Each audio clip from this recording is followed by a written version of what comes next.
Well, little hope is good for the soul, but when it comes to retirement planning, wishful thinking can often lead to some serious financial mistakes, which is why we're going to talk through 5 common examples of wishful thinking today in this video with Ryan Ledden at Black Oak Asset Management.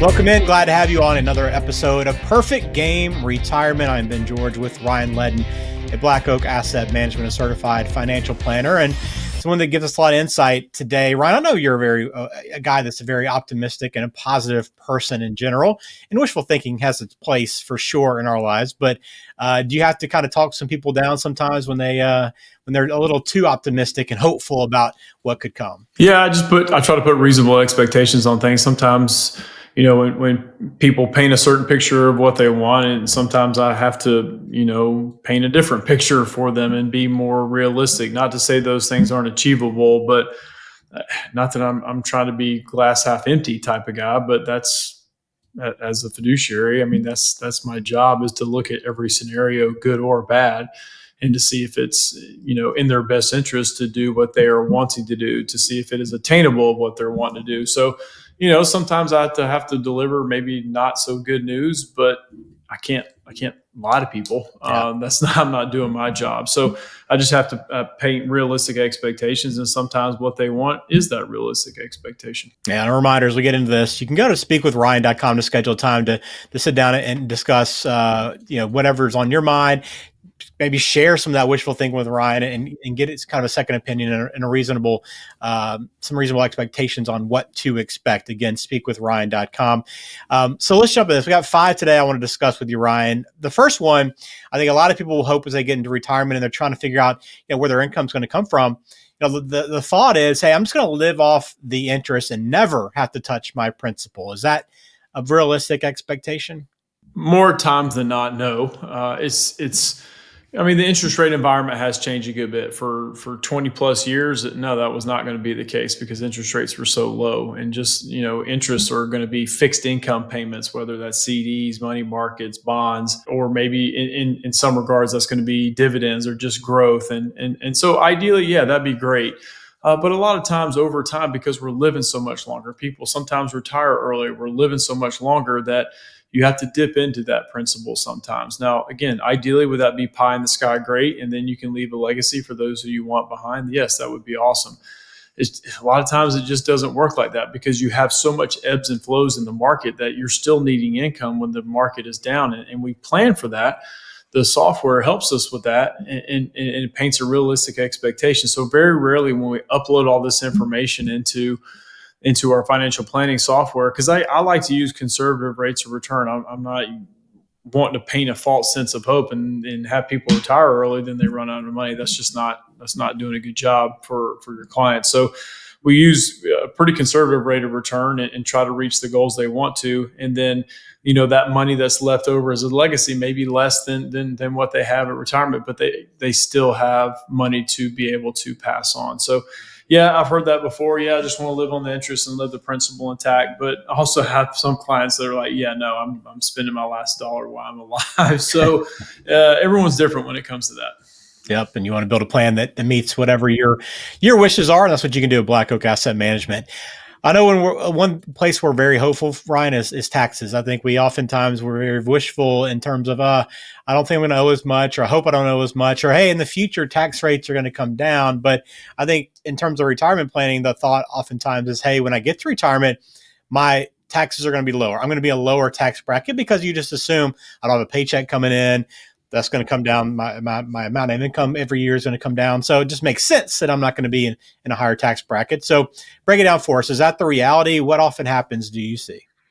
Yeah, I mean, sometimes people are. I mean, sometimes people's income is so good while they're in their working years that it's very difficult to pull assets out to create the amount of income that they did have. Maybe they can, maybe they won't, but sometimes they are in a lower tax bracket naturally. But then some people assuming they're going to be in a lower tax bracket, and I see that with a lot of married couples who are in that 22 to 24% tax bracket, is they think they're going to be in a lower tax bracket in retirement, and they end up being in the exact same one. And 22 is probably the most common tax bracket where people are in the same, because when you have a pension, if you have a pension, two Social Security incomes if you have Social Security coming in, and then depending on how you save throughout your working life, excuse me, you may have saved in pre-tax accounts, which that's going to be taxable income. It's great to have the tax savings when you're working, but then you got to have to pay it sometime, which could affect your Social Security taxation. At least as of now, there's rumors that they're going to try to get rid of Social Security tax when you get to retirement, but I'll believe that when it actually happens.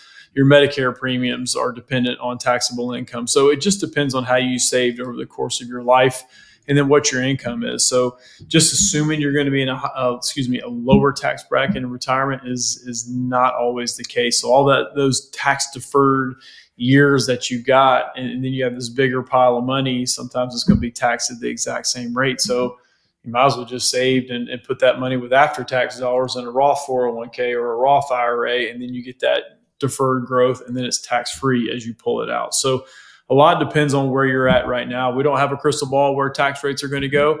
I don't think they're going to go lower anytime soon. So I would like to prepare our clients for either being in the same, if not higher, and prepare it for that way and see how that changes their retirement. Yes, that's an important one with taxes. Is you don't want to have a wishful approach to what your taxes will be in the future. All right.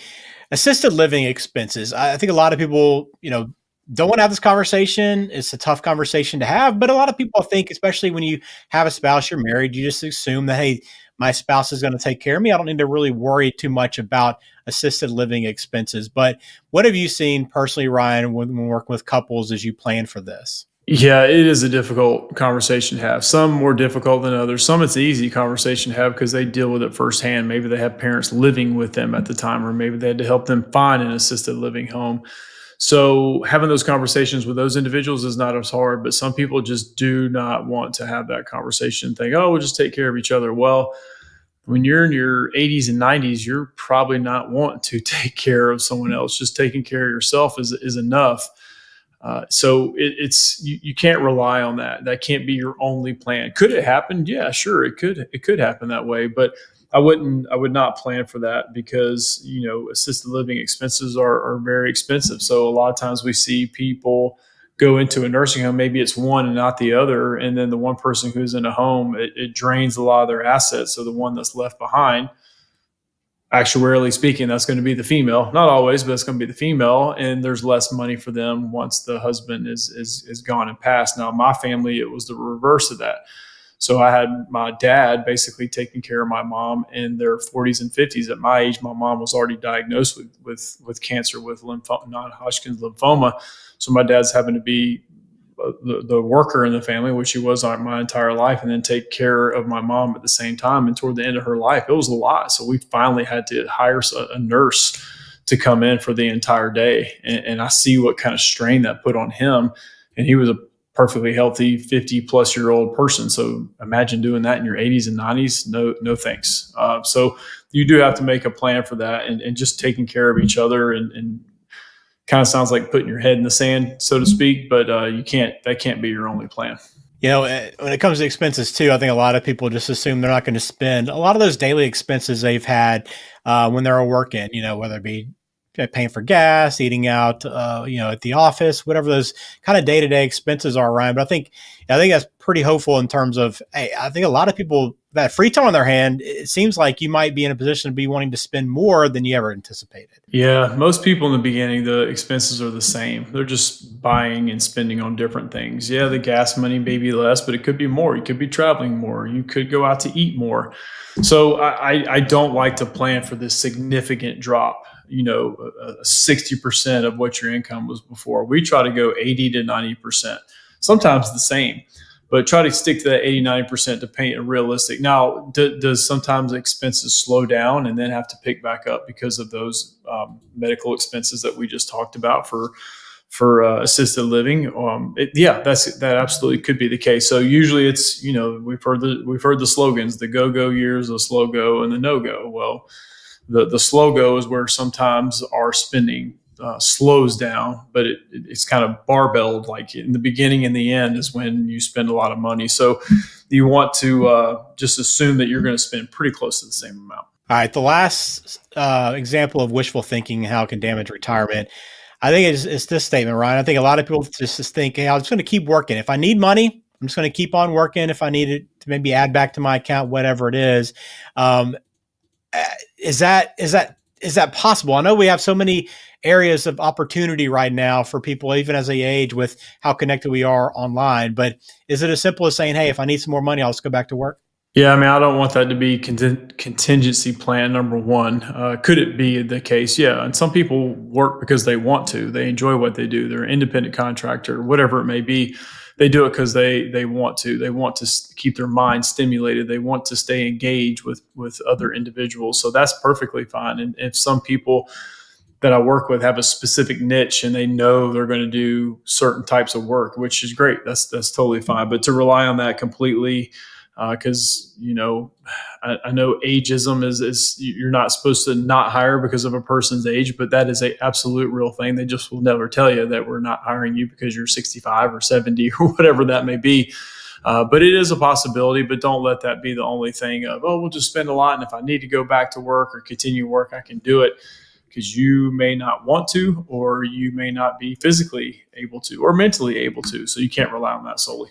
All right. Again, all this goes back to having a plan, right? I'm assuming, Ryan, if you are sitting down with an advisor, if you're sitting down with Black Oak Asset Management yourself, you remove a lot of this wishful thinking, right? You have a true sense of where you're headed. You know exactly what you need to do to get there, and you're not just kind of hoping that it all works out. Yeah, I mean, these concepts that we talked about, and there's many more as far as wishful thinking goes. Sometimes it does play out, but very, very rarely. So we want to play it out like it's not going to happen, or count on these things that we talked about today. As again, that's our job, to really paint the picture of contingencies of what could happen. And again, we're not, like I said, we're not trying to be glass half empty people, but we want to prepare for that.